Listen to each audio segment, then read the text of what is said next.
ओम गणेशी महागणेशाय नमः। राधे राधे दोस्तों, कैसे हैं आप सब। दोस्तों, भगवान श्री गणेश को विघ्नहर्ता कहा जाता है। जिस कार्य का आरंभ भगवान श्री गणेश का पूजन कर किया जाता है वह बिना किसी विघ्न बाधा के पूर्ण हो जाता है। भगवान श्री गणेश रिद्धि सिद्धि और शुभ लाभ के भी प्रदाता हैं। हर पूजन में हर कार्य से पहले भगवान श्री गणेश का पूजन स्मरण अवश्य ही किया जाता है। लेकिन भगवान श्री गणेश के पूजन का सबसे खास दिन होता है चतुर्थी का, क्योंकि चतुर्थी तिथि भगवान श्री गणेश को समर्पित है।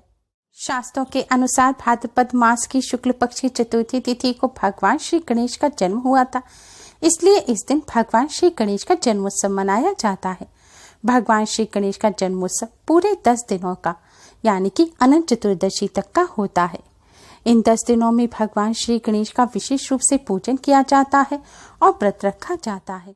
पूरे साल की अपेक्षा इन 10 दिनों में भगवान श्री गणेश का पूजन करने से कई गुना अधिक पुण्य फल प्राप्त होता है और भगवान श्री गणेश भी अति शीघ्र ही प्रसन्न हो जाते हैं और अपने भक्तों को सुख समृद्धि बुद्धि विवेक प्रदान करते हैं। इन दिनों भगवान श्री गणेश का पूजन करने से बड़े से बड़ा संकट भी टल जाता है। लेकिन दोस्तों, क्या आपको मालूम है कुछ ऐसी चीजें हैं जिन्हें भगवान श्री गणेश के पूजन में भूलकर भी इस्तेमाल नहीं करना चाहिए। शास्त्रों के अनुसार यह चीजें अगर भगवान श्री गणेश के पूजन में शामिल की जाएं या भगवान श्री गणेश को गलती से भी अर्पित कर दी जाएं तो इससे भगवान श्री गणेश की कृपा प्राप्त नहीं होती, और जिन पर भगवान श्री गणेश की कृपा नहीं होती उनके कार्यों में विघ्न बाधाएं उत्पन्न होने लगती हैं और कोई भी कार्य निर्विघ्न पूरा नहीं होता।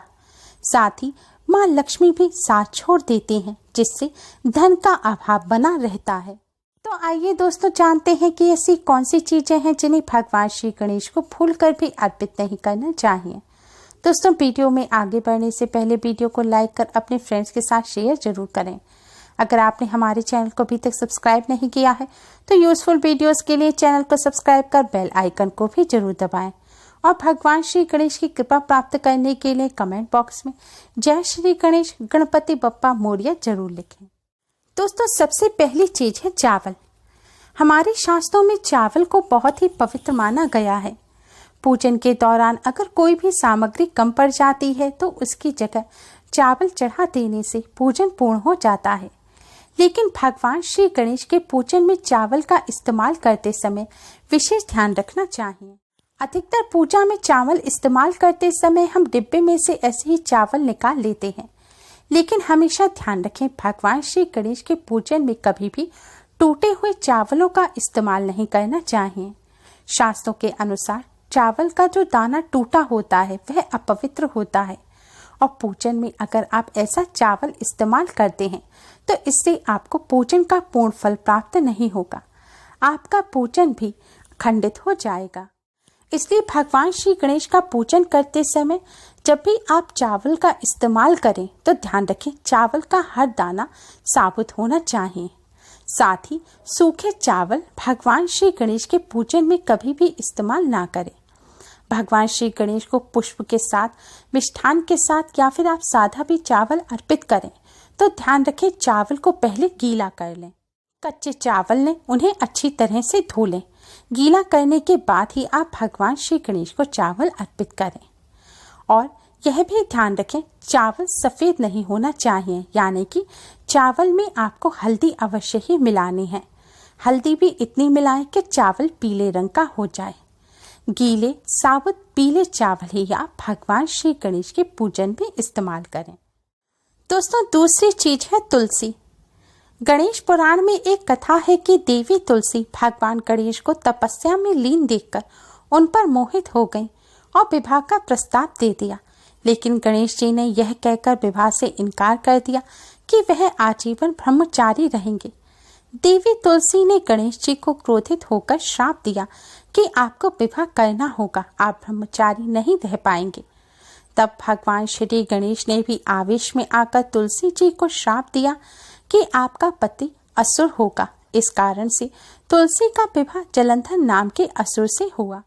गणेश पुराण के अनुसार इसीलिए भगवान श्री गणेश के पूजन में तुलसी का इस्तेमाल नहीं किया जाता। अगर आप गलती से भी भगवान श्री गणेश को तुलसी अर्पित कर देते हैं तो भगवान श्री गणेश आपसे अति क्रोधित हो जाएंगे और आपके व्रत और पूजन को स्वीकार नहीं करेंगे। इसलिए इस बात का विशेष ध्यान रखें कि भगवान श्री गणेश के पूजन में तुलसी के पत्तों का इस्तेमाल ना करें। आप भगवान श्री राधे कृष्ण जी, सीताराम जी या लक्ष्मी नारायण का पूजन करते हैं और सबको एक साथ भोग लगाते हैं तो ऐसा ना करें। भगवान श्री गणेश, माता रानी और भगवान शिव जी के लिए आप एक अलग पात्र में भोग रखें और उसमें तुलसी का पत्ता ना रखें, और दूसरे पात्र में अलग भोग रखकर उसमें तुलसी का पत्ता रखकर भगवान लक्ष्मी नारायण, भगवान सीताराम जी, भगवान राधे कृष्ण को भोग लगाएं। दोस्तों, अगली चीज है दूर्वा। जी हाँ दोस्तों, आपने सही सुना। जैसा कि आप सभी जानते हैं कि दूर्वा भगवान श्री गणेश को अत्यधिक प्रिय है, लेकिन भगवान श्री गणेश को दूर्वा अर्पित करते समय ही हम कुछ गलतियां कर बैठते हैं, क्योंकि अधिकतर लोग भगवान श्री गणेश के चरणों में दूर्वा अर्पित कर देते हैं। क्या दूर्वा अर्पित करते समय यह ध्यान नहीं रखते कि दूर्वा कितनी होनी चाहिए? इसको लेकर शास्त्रों में एक कथा है। शास्त्रों के अनुसार देवताओं को अनासुर राक्षस से बचाने के लिए भगवान श्री गणेश ने उससे भयंकर युद्ध किया और युद्ध के दौरान उसे निगल लिया। राक्षस को निगलने के बाद भगवान श्री गणेश के पेट में असहनीय जलन हुई। भगवान श्री गणेश को पीड़ा से मुक्ति दिलाने के लिए ऋषि कश्यप ने दूर्वा की 21 गांठ बनाकर भगवान श्री गणेश को खाने को दी। दूर्वा खाने के बाद भगवान श्री गणेश के पेट की जलन शांत हो गई।